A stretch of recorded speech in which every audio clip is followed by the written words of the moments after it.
مولا رومی نے لکھا ہے حضرت موسیٰ علیہ السلام کے زمانہ مبارکہ میں ایک شخص تھا تو حضرت موسیٰ علیہ السلام کی نقلیں اتارتا تھا. آپ کی طرح لمبا کرتا پہنتا تھا، ہاتھ میں چھڑی پکڑتا تھا، تھوڑا غصے سے بولتا تھا، معاذ اللہ نقل اتارتا تھا. جناب موسیٰ کلیم اللہ علیہ السلام کی قوم کا جب غلبہ ہوا تو انہوں نے نکال دیا اس کو، تو نقلیں اتارتا ہے، وہ نکل گیا، شہر سے باہر نکال دیا. حضرت موسیٰ کلیم کہتے ہیں میں ایک دن کوہ طور پہ گیا ہوا تھا تو رب کریم نے مجھ سے فرمایا کہ فلاں جگہ فلاں درخت کے نیچے میرا ایک دوست انتقال کر گیا ہے، اسے اٹھائیے، غسل دیجیے، کفن دیجیے، جو اس دور کا طریقہ تھا، تدفین کر دیں. حضرت کلیم علیہ السلام فرماتے ہیں میں اپنے حواریوں سمیت پہنچا، جب بندے کا چہرہ دیکھا تو حیران ہو گئے، یہ تو نقلیں اتارنے والا ہے، تو نقلیں اتارنے والا ہے. پر اللہ کے نبی رب کریم کے حکم کے آگے لا تو لا اللہ نہیں کرتے، یہ نہیں کہتے کہ میری عقل میں نہیں آ رہا. اٹھایا، غسل دیا، کفن دیا، تدفین کر دی اس کو. جب دفن ہو گیا حضرت موسیٰ علیہ السلام کوہ طور پہ حاضر خدمت ہوئے اور بارگاہ عالی مرتبت میں عرض کرنے کے مالک تو بے نیاز ہے، چارہ سوال تو نہیں، پر اپنی تسلی کے لیے مالک یہ فرمائیے کہ وہ تو نقلیں اتارتا تھا. تو رب کریم نے فرمایا موسیٰ بات یہی ہے، پر میں نے اسے نہ مرتے وقت ایمان نصیب کر دیا، وہ آپ کا کلمہ پڑھ کے دنیا سے گیا ہے اور توبہ کر کے گیا ہے، تو مالک اتنی کرم نوازی کیوں ہوئی؟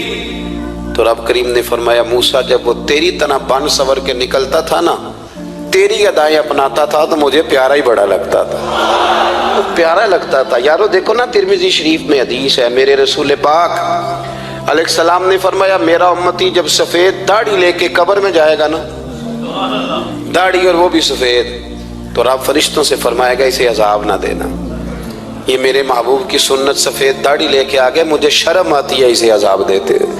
آپ بات کو سمجھے کہ یہ حضور کی سنت کا اعزاز جو اللہ کی بارگاہ میں، رب کے حضور جو سنت کا اعزاز اس لیے کہ کائنات میں سب سے اعلیٰ ترین جو کام تھا وہ کیا ہی میرے مصطفیٰ کریم نے.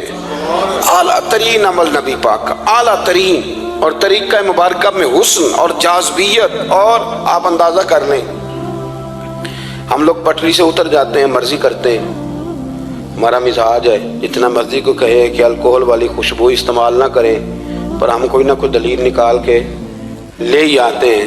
لیکن خوشبو اس دور میں بھی اتنی بکتی ہے جس کی حد نہیں، اور لوگ اپنی اپنی ضرورت کے لیے اس کو استعمال ہے. ان 1400 سالوں میں 1450 سالوں میں ایک دفعہ بھی ایسا نہیں ہوا کہ یہ کاروبار کہیں ٹھنڈا ہوا ہو.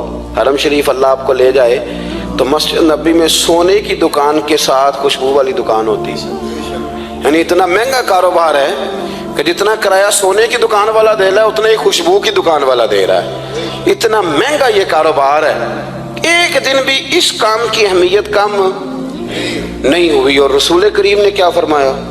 صحابہ کہتے ہیں 3 چیزوں سے کبھی منع نہیں کرتے تھے. کوئی تقیہ دیتا تھا تو قبول کرتے تھے، کوئی بندہ اگر حضور کو دودھ پیش کرتا تھا تو نبی پاک قبول کرتے تھے، اور اگر کوئی شخص حضور کو خوشبو دیتا نا تو حضور جلدی قبول فرماتے تھے. یہ مزاج تھا. تو جو اعلیٰ ترین چیزیں تھیں ان کو میرے رسول کریم صلی اللہ علیہ وسلم نے کیا، ہمیں کر کے دکھایا. ہمارا ظاہری حلیہ آج بھی اہل عرب لمبا کرتا پہنتے ہیں، آپ لمبا کرتا پہننے حیا کے زیادہ قریب ہے. کھلا لباس حضور پسند کرتے تھے، یہ شرم و حیا کے زیادہ قریب ہے. اس کے اندر انسان کا پردہ زیادہ ہے.